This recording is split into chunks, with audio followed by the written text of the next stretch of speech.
Hi guys, welcome back to Rodeo. Hope you guys have been having a nice time. This is an update on the Justin Baldoni v Blake Lively legal saga.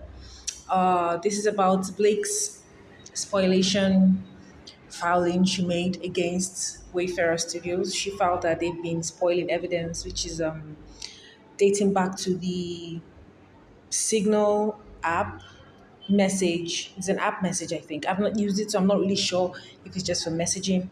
But she's accused Wayfarer of, using that app deliberately to spoil evidence because something the app does is that it doesn't keep messages, so it auto deletes, and apparently it's also like doesn't save the messages on the app server. So it's not something where, okay, if it's deleted here for whatever legal case or whatever, you can go back to the company and subpoena the messages on the server. That's not how it works.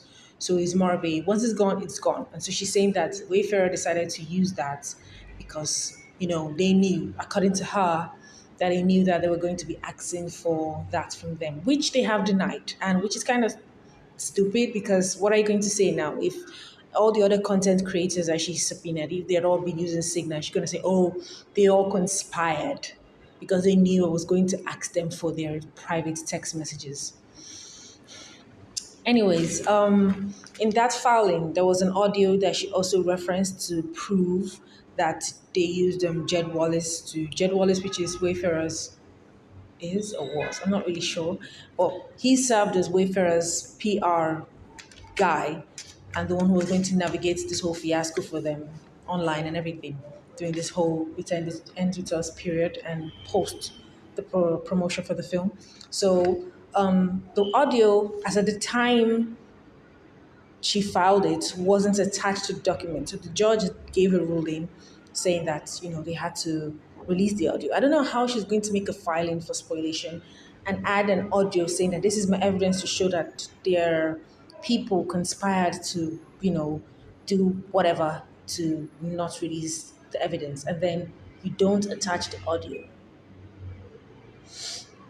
By the way, this is like what the second time she's doing this. She did that for the Steve Sarowitz audio with Claire Ayub, where Claire Ayub made a whole a pathetic, in my opinion, declaration, and then the audio was nowhere to be found, and there was a whole thing about getting the audio. I don't know how you're going to say something that's going to help you in your case, and then you don't even attach the thing.